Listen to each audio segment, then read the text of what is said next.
रोशनी जी आज एक बहुत ही स्पेशल पर्सन आई हुई हैं, तो उनको इंट्रोड्यूस कीजिए। इंट्रोड्यूस कराने वाली हूँ, उनका नाम है Rita Krishnamurthi ji. She is the deputy director National Institute for Stroke and Applied Neurosciences, associate professor at AUT University, senior lecturer at AUT University National Institute for Stroke and Applied Neurosciences, senior research fellow AUT University National Institute for Stroke and Applied Neurosciences, research fellow। Invite करना चाहूँगी, please बहुत ही जोरदार तालियों के साथ आप उनका स्वागत कीजिए।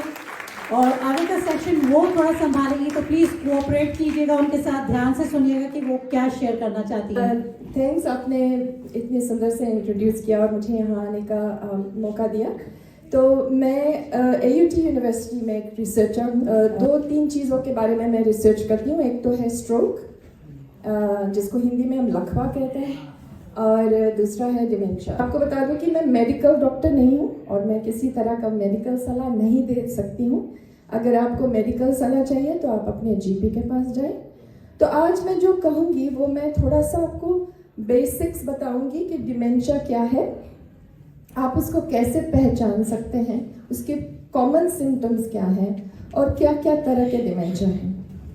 आपने बहुत अच्छी तरह से शुरुआत की है, लेकिन मैं खाली आपसे जानना चाहती हूँ कि अल्जाइमर और डिमेंशिया, क्योंकि लोग काफ़ी कंफ्यूज हो जाते हैं, इसमें फ़र्क क्या है। तो सबसे पहले, और मैं आपको कुछ बातें बोलूँगी अभी, जो बाद में मैं सवाल भी करूँगी आपसे कि कितना याद है आपको, ठीक है? तो आप याद रखना मैं अभी जो बोल रही हूँ। तो डिमेंशिया जो है उसको हम एक अम्ब्रेला टर्म बोलते हैं, यानी कि वो कई तरह के डिमेंशियाज होते हैं, उस पूरे सारे कंडीशन को हम डिमेंशिया बोलते हैं। There are more than 100 kinds of dementia, यानी कि 100 से ऊपर अलग अलग तरह के डिमेंशिया होते हैं। सबसे कॉमन टाइप ऑफ डिमेंशिया जो है उसको कहते हैं अल्जाइमर्स डिजीज। अल्जाइमर्स डिजीज ही डिमेंशिया नहीं है, एक तरह का डिमेंशिया है वो, जब सबसे कॉमन है 70 to 80% डिमेंशिया वो अल्जाइमर्स डिजीज का होता है, और कुछ 20% जो है वो एक और कॉमन टाइप ऑफ डिमेंशिया जिसको वेस्कुलर डिमेंशिया कहते हैं। वेस्कुलर डिमेंशिया क्या है? जो हमारे ब्रेन के अंदर जो नसें होती है, जो ब्लड वेसल्स होती हैं, उनमें डैमेज हो जाता है जगह जगह पे। कई बार ये हाई ब्लड प्रेशर और डायबिटीज़ की वजह से होता है, उसको वेस्कुलर डिमेंशिया कहते हैं, और उनके सिम्टम्स थोड़े से अलग होते हैं। खास करके जो अल्जाइमर्स डिजीज है, ये एक जेनेटिक कंडीशन है जिसमें हमारे दिमाग के अंदर जो है वो एबनॉर्मल प्रोटीन्स जो होते हैं वो फॉर्म होने लगते हैं जगह जगह पे। तो हमारे जो दिमाग में सेल्स हैं वो दबने लगते हैं, वो काम करना बंद कर देते हैं और धीरे धीरे धीरे वो मरने लगते हैं। सुना होगा शायद पार्किंसंस डिजीज, इसमें भी कई बार लेट स्टेजेस में, जो अंत का जो स्टेज होता है उसमें कई बार लोगों को डिमेंशिया हो जाता है। एक और टाइप ऑफ डिमेंशिया है जिसको लुई बॉडी डिजीज कहते हैं, उसके कारण से भी डिमेंशिया होता है। तो बहुत से अलग अलग तरह के हैं। आपने शायद सोचा होगा कि डिमेंशिया सिर्फ बुजुर्ग लोगों को होता है, जैसे 80s 90s में, लेकिन ये भी सच नहीं है। कुछ टाइप्स ऑफ डिमेंशिया होते हैं जो बहुत यंग लोगों में हो जाते हैं, बहुत छोटे इवन बच्चों में भी हो जाता है। और यंग पीपल में जो एक टाइप ऑफ डिमेंशिया होता है उसको उसका बहुत लंबा नाम है, तो मैं नाम तो नहीं बोलूँगी, FTD करके मैं बोलूँगी। उसमें क्या होता है कि बहुत ही यंग एज में 35, 40, 45 में, और इसका जो प्रोग्रेशन है वो बहुत फास्ट होता है। तो लोग नॉर्मली 2-3 सालों में भी बिल्कुल ही भूल जाते हैं कि उनके बच्चे कौन थे, उनके पेरेंट्स कौन थे, वो कौन है। ये बहुत ही सीरियस और बहुत ही ट्रॉमेटाइजिंग, दर्दनाक है। तो ये बहुत ही फॉर्चुनेटली ये बहुत कॉमन नहीं है, लेकिन ये मत सोचिए कि डिमेंशिया सिर्फ बूढ़े लोगों को। दूसरी बात ये है, कई बार हम पूछते हैं लोगों को कि आप क्या समझते हैं डिमेंशिया क्या है, तो ये सवाल, इस जवाब को बहुत कॉमनली देखा जाता है कि लोग बोलते हैं कि हाँ बूढ़े हो जाते हैं तो डिमेंशिया हो जाता है, लेकिन ये सच नहीं है। एज के कारण से डिमेंशिया नहीं होता, डिमेंशिया एक बीमारी है। हम सभी लोग जब जैसे हम ओल्डर होते जाते हैं तो थोड़ा थोड़ा हम भूलना शुरू कर देते हैं वो नॉर्मल है। Dementia is not normal, it's not a normal part of ageing. इसमें कुछ बीमारी होती है इसलिए होता है। शॉर्ट टर्म मेमोरी है, जैसे आप अभी या कल जो करते हैं उसके बारे में भूल जाना, अभी जो बातें की हैं थोड़ी देर में उसको फिर से दोहराना। किसी को मिले हो थोड़ी देर पहले और आप भूल गए कि अभी अभी मिले उससे, फिर से जाके उसको हाय हेलो करोगे। दूसरी चीज़ें जो है वो है कन्फ्यूजन।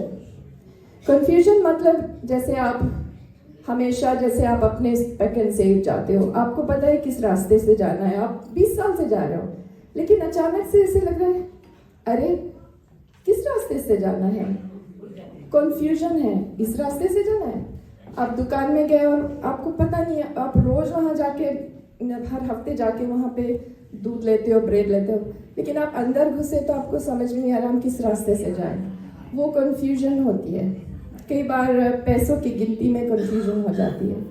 तो ये शुरू में ये ऐसे थोड़े थोड़े सिम्टम्स आने लगते हैं और इसका जो बढ़ाव है वो अलग लोगों में अलग किस्म से होता है। कुछ लोगों में बहुत जल्दी डिक्लाइन हो जाता है, 1 साल में 2 साल में बहुत ही बुरा हाल हो जाता है। कुछ लोगों में काफ़ी देर तक ऐसे चलती जाती है, मे बी 5-6 ईयर्स, 10 साल। तो हर एक इंसान का जो एक्सपीरियंस है वो अलग रहता है। स्ट्रोक क्या चीज़ है? स्ट्रोक क्यों होता है? क्योंकि हमारे जो ब्रेन में ब्लड वेसल्स हैं, क्योंकि हमारे ब्रेन को खून की ज़रूरत होती है। जहाँ कहीं पे इवन 1 मिनट के लिए भी ख़त्म हो गया वहाँ पे ब्लड सप्लाई, वो एरिया हमारा ब्रेन का डैमेज हो जाता है। तो स्ट्रोक में यही होता है, कहीं पे ब्लॉकेज हो जाता है या तो हेमरेज हो जाता है।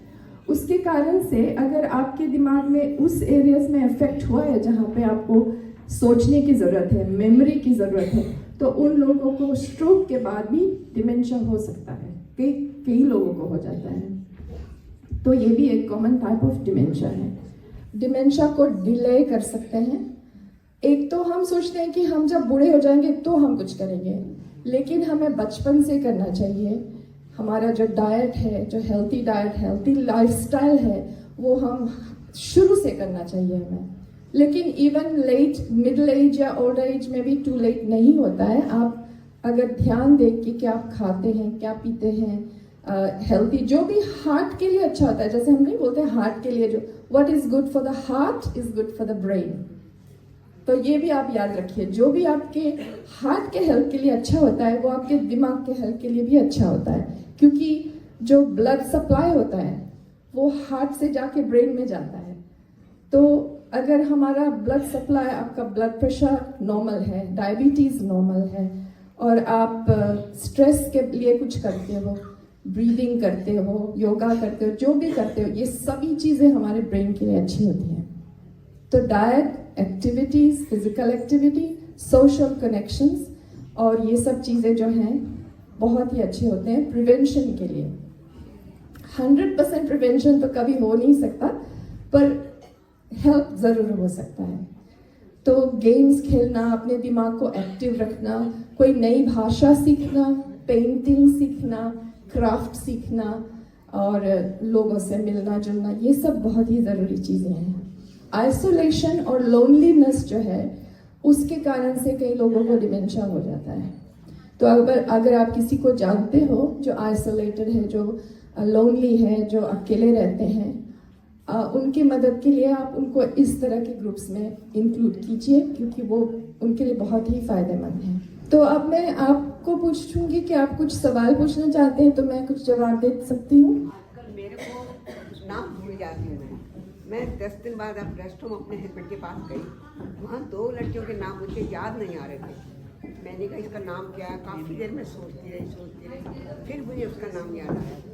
तो कहने लगी आंटी आपने तो मेरा ही नाम भूल गया। मैंने कहा मैं तेरे पास आके पूछती तो तू एकदम बोल देती मेरा नाम ये है, पर मैंने खुद सोचा, मैंने क्या आज मैं यहाँ पर भी मैं 2 जनों के नाम भूल गई, फिर मैंने याद किया, फिर मेरे को याद आया। अब मुझे नहीं समझ आ रहा ये मेरे को क्या हो रहा है, अब भी हो रहा है, क्योंकि मेरी ब्रेन ट्यूमर की सर्जरी हो चुकी है। अच्छा। हाँ 2070 में, तो लेकिन ये अब हो रहा है मेरे साथ। अच्छा, तो सवाल ये था कि मैं नाम भूल जाती हूँ। हाँ। और ये अभी जल्दी से आपने नोटिस किया है। हाँ। तो ये जो है वो उसको सही तरह से डायग्नोस करने के लिए आपको अपने जीपी के पास टेस्टिंग करानी पड़ेगी, क्योंकि कुछ लोगों को ये नॉर्मली होता है, मुझे भी होता है, लाइक मैं इन लोगों के नाम भूल जाती हूँ, पर मैं नहीं कह सकती कि मुझे डिमेंशिया है।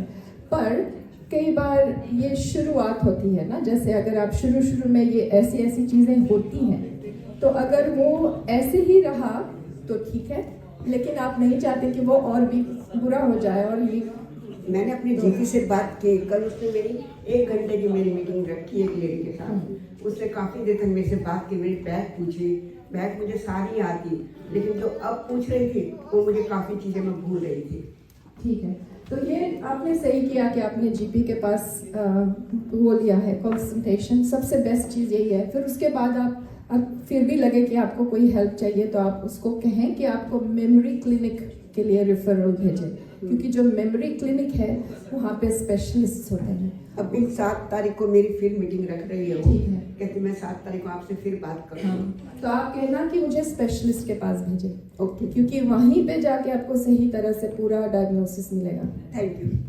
I would like to know whether it eventually or ultimately causes dementia. It doesn't cause dementia in everybody. So in some people it does cause dementia. It's very hard to predict. लेकिन आप अगर उसको कुछ testing कराओगे कि उसको already कोई cognitive problems हो रही हैं अभी या नहीं, तो आपको थोड़ा सा पता चलेगा। और दूसरा तो आप स्कैन वगैरह करवा सकती हो कि किस एरिया में उसको डैमेज हुआ है। ज़रूरी नहीं है कि हर पार्किंसंस पेशेंट को डिमेंशिया होगा, हर किसी को नहीं होता है। Okay. He has already been referred to the neurologist. You go every year for a checkup. But he's keeping okay. But of course. आजकल कई जैसे एक टाइम होता था कि जिससे किसी को स्ट्रोक हो गया या किसी को पार्किंसंस हो गया तो लगा कि दैट्स इट, अब कुछ नहीं कर सकते इसके बारे में। लेकिन आजकल ये थिंकिंग नहीं है। आजकल ये थिंकिंग है कि हम कुछ तो कर सकते हैं, इसको थोड़ा, इसका असर जो है उसको थोड़ा कम करने के लिए रिहेबिलिटेशन है, काउंसलिंग है, मेंटल एक्सरसाइजेज हैं, ये सब है आजकल। तो वो थिंकिंग थोड़ी अभी बदल गई है। तो ज़रूरी नहीं है, लेकिन आप इस चीज़ के बारे में अपने स्पेशलिस्ट को पूछें कि किस तरह से हम इसको प्रेडिक्ट कर सकते हैं। Are there any other side effects of Parkinson's? Side effects of Parkinson's में तो मूवमेंट डिसऑर्डर है ना, इसको मूवमेंट डिसऑर्डर कहते हैं। इसमें स्टिफनेस होती है, ट्रेमर्स होते हैं, किसी किसी को लेटर स्टेजेस में इनकॉन्टिनेंस और ये सब चीज़ें नहीं होती हैं, एक्सेसिव स्वेटिंग होती है, ये सब चीज़ें होती हैं। और दवाइयाँ खाने से जो ट्रेमर्स वगैरह हैं वो थोड़ी देर के लिए कम हो जाती हैं, लेकिन कुछ दिनों के बाद वो दवाइयाँ काम नहीं करती हैं, उससे बहुत ज़्यादा साइड इफ़ेक्ट्स होते हैं दवाइयों के कारण से। तो अनफॉर्चुनेटली आज तक पार्किंसंस डिजीज़ के लिए कोई क्योर नहीं है। वो सिम्टम्स को दबाने के लिए दवाइयाँ हैं, पर वो बीमारी को ठीक नहीं करती हैं, आज तक नहीं है कोई। Thank you, ma'am. और मैं खाली एक बात कहना चाह रही हूँ कि हमारे जो इतने सारे सीनियर्स हैं, काफ़ी तो आपके पास भी आए थे रिसर्च के लिए, तो ज़रूरी नहीं है कि आपको कुछ है तो तभी जा रहे हैं, लेकिन नॉलेज गेन करना भी बहुत बड़ी बात है। आप खुद पे नहीं तो दूसरों को समझा सकते हैं, बता सकते हैं। सिर्फ इतना रखिएगा कि आप लोग शर्म करना छोड़ दें कि हमारे घर में ऐसा हो गया, जैसे रूपा और आप में कई लोग नहीं आ पाते हैं कि ओहो मेरे घर वालों को पता चल जाएगा तो पता नहीं क्या हो जाएगा। कोई ब्लंडर नहीं हो जाएगा, आपसे बड़ा कोई नहीं है। आपकी सेहत अच्छी है, आपकी फैमिली अच्छी है तो सब ठीक है। अगर आपकी फैमिली अच्छी नहीं है, रोज़ रो रो के मर के जी रहे हैं, तो उससे अच्छा किसी से बात कीजिए। जैसे हम आपके पास फ़ोन नंबर है, काफ़ी सारे हैं, सबसे बात कर सकते हैं। ये देखिए ना, नॉन स्टॉप बात कर रही हैं, लेकिन अच्छा लगता है। कुछ लोग बिल्कुल बात नहीं करते हैं, वाकई जैसे इन्होंने कहा चुप हो जाते हैं। पिछले दिनों रूपा और आपकी तरफ से मुझे फ़ोन आया कि अगर आपके पास कोई ऐसे मेंबर हैं जिनको डायमेंशिया होने वाला है या भूलने की बीमारी हो रही है तो आप हमें उनके नाम दीजिए। तो मैं जिसको भी फ़ोन करूं वो बोले नहीं हमें ऐसा कुछ नहीं है, हम नहीं जानना चाहते। फिर वो रिकॉर्ड कर लेते हैं, वो उनके पास सारी इन्फॉर्मेशन चली जाती है। मैंने उनको काफ़ी समझाया, लेकिन कुछ मेंबर मान गए, तो उनको यूनिवर्सिटी ऑफ ऑकलैंड से एक टीम ने उनको अटेंड किया। उन्होंने कम से कम उनको 2.5-3 घंटे तक बिठाया और काफ़ी क्वेश्चन पूछे। उनके क्वेश्चन पूछने का कारण यही था कि वो देखना चाहते थे कि आप कितना याद कर सकते हैं। कई चीज़ें उन्होंने ऐसी बोली, जैसे 10-15 वर्ड बोले तो फिर दोबारा से पूछा कि अब आप बताएं मैंने क्या कहा। डिफरेंट नाम थे, तो उन्होंने बताया, किसी ने 5, किसी ने 4, किसी ने 10 भी बताए। तो इस तरह से मेमोरी जो है वो कितना काम कर रही है शायद वो जानते होंगे। तो उन्होंने बहुत कुछ हमारे को सिखाया भी और हमें उससे बहुत लाभ हुआ। तो अगर आपको कभी भी कोई चांस मिलता है रूपा और आपकी तरफ से या भारतीय समाज की तरफ से या यूनिवर्सिटी की तरफ से, तो आप उसको अवेल करें, आप जरूर जाएं और इसका आपको बहुत फायदा होगा। धन्यवाद। आप लोग सोच रहे होंगे कि आपको हम लोग बहुत ज्ञान देने की कोशिश कर रहे हैं, लेकिन ऐसा नहीं है। कुछ इन्फॉर्मेशन जो है उनको जानना बहुत ज़रूरी है। हम लोग कई बार क्या होता है कि हम यानी भुलेखे में, यानी अननोइंगली हम कहते हैं नहीं इसकी तो हमें ज़रूरत नहीं है, पता नहीं ये लोग यहाँ खड़े हो क्या क्या बोल रहे हैं। बट कहने का मतलब ये है कि अगर आपके साथ ये चीज़ें नहीं शेयर करेंगे तो हाउ यू वुड नो। आपको मालूम तो सब कुछ है, लेकिन इसके साथ साथ ये इम्पॉर्टेंट है। जहाँ तक कि ये फ्लायर की बात है या वो जो ब्रोशर लेके आई है मैडम, तो हम एक काम ज़रूर करेंगे। इंस्टेड कि भाई ये पेपर वाला आप शायद भूल भी सकते हैं या कहीं कोई एनफ भी नहीं है, तो हम लोग क्या करेंगे, इनको स्कैन करके आप सबके साथ शेयर करेंगे। जैसे कि आपने अभी देखा होगा कि हम फेसबुक का जो लिंक है आप सबको देते हैं, तो दैट उसका कहने का मतलब ये हो जाता है कि व्हाट्सएप में हम जब खोलते हैं तो आप अपनी बातें और भी शेयर करते हैं, लेकिन क्या होता है कि वो इट इज़ नॉट प्रैक्टिकल कि उसको ग्रुप में आप शेयर करें। कुछ लोग कुछ करना भी चाहते हैं, कुछ नहीं करना चाहते हैं, तो हम क्या करते हैं कि लिंक दे देते हैं आपको फेसबुक का। तो उससे क्या होगा, एक तो आपकी ऑर्गेनाइजेशन प्रमोट हो रही है, आपने वहाँ जाके वो देखा, लिंक से क्लिक करके फेसबुक के पेज पे गए, दैट हेल्प्स। और उसके साथ साथ क्या है कि इम्पॉर्टेंट ये जितना भी हो सकता है इन्फॉर्मेशन अगर आपके पास कोई आती है तो काइंडली उसको शेयर करें, आगे भी बढ़ाएं। मैं ये नहीं कहूँगा कि भारतीय समाज ही एक ग्रुप है, there are so many other groups. जहाँ भी आप जाते हैं इन चीज़ों को फैलाएं, इस बातें करें इस बारे में कि हम लोग क्या होता है ना, कई बार कुछ बातें ऐसे सोचते हैं हम बोलेंगे तो क्या हो जाएगा, हम ऐसा करेंगे तो क्या हो जाएगा। वो जो बीच का जो ऐसा है ना एक भुलेखा है, उसको आप नहीं रखें ऐसे। अगर कोई ऐसी चीज़ है which you think needed to be share, तो वो ज़रूर करना चाहिए। अगर कोई भी चीज़ है उसको हम शेयर करें कि जो किसी को फ़ायदा पहुंचा सकती है। अगर मैं कहूँ कि ऐसी चीज़ शेयर करता हूँ जिससे किसी को नुकसान हो रहा है, तो काइंडली उसको नहीं करें। वो चीज़ शेयर करें जिससे किसी को किसी तरीके का भी फ़ायदा हो सकता है। बट आपका मैं बहुत बहुत धन्यवाद देना चाहता हूँ कि आपने इस इम्पॉर्टेंट इशू को, सब्जेक्ट को आपने शेयर किया है।